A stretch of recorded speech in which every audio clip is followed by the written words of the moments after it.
ہمیں کس نے بتایا ہے کہ قرآن ہے اور یہ اللہ کا کلام ہے؟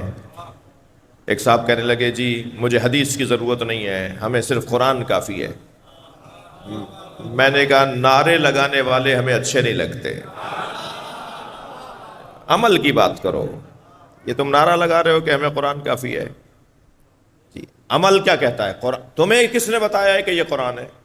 تم پر فرشتہ آیا تھا کہ یہ قرآن ہے؟ یہ جبریل نے آ کے تمہیں کہا ہے کہ قرآن ہے؟ یہ کس نے بتایا ہے کہ یہ قرآن ہے؟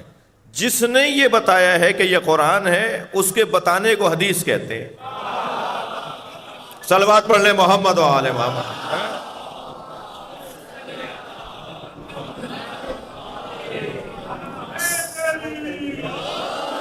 سرکار نے فرمایا نا کہ یہ قرآن ہے، تو نبی نے جو فرمایا کہ یہ قرآن ہے تو یہ نبی کا فرمانا تو حدیث ہے نا۔ تو حدیث کے بغیر ہم قرآن کیسے سمجھیں گے؟ جن لوگوں کو صرف قرآن کی خواہش ہے کہ ہمیں صرف قرآن چاہیے اور کچھ نہیں چاہیے، ان سے آپ پوچھئے کہ صبح کی 2 رکعت نماز قرآن میں کہاں ہے؟ ان سے آپ پوچھئے کہ ظہر کی 4 رکعت نماز ہے، کہاں لکھا ہوا ہے قرآن میں؟ ان سے پوچھئے کہ خانہ کعبہ کے 7 چکر مکمل کریں گے تو طواف بنے گا، کہاں لکھا ہوا ہے قرآن میں؟ کہاں زکوٰۃ کا نصاب قرآن کے اندر لکھا ہوا ہے؟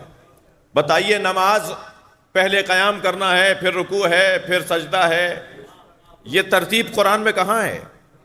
قرآن میں رکوع کا ذکر ہے، قرآن میں قیام کا ذکر ہے، قرآن میں سجدے کا ذکر ہے، مگر ترتیب قرآنی کے مطابق اگر نماز بنائیں گے تو پہلے قیام نہیں ہے، وہاں پہلے رکوع ہے،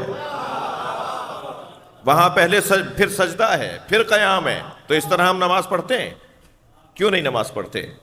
میں تو اگر یہاں عظمت مصطفیٰ سرکار کو راضی کرنے کے لیے، اس لیے کہ مجھے پتا ہے جتنا میں نبی کو راضی کروں گا اتنا علی راضی ہوں گے۔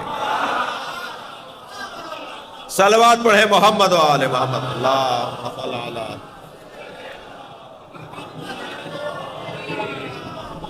سرکار کو راضی کرنے کے لیے نبی کی روح مبارکہ، نبی کی روح طیبہ کو مجلس میں بلانے کے لیے ایک جملہ کہنا چاہوں گا۔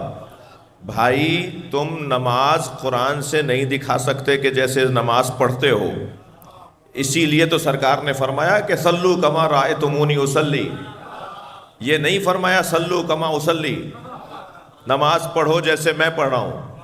یہ نہیں فرمایا سرکار نے کہ صلو کما اصلی، نماز پڑھو جیسے میں پڑھ رہا ہوں۔ فرمایا صلو کما رأیتمونی اصلی، نماز پڑھو جیسے مجھے پڑھتے ہوئے دیکھ رہے ہو۔ نماز اللہ کی پڑھی جائے گی، دیکھا مصطفیٰ کو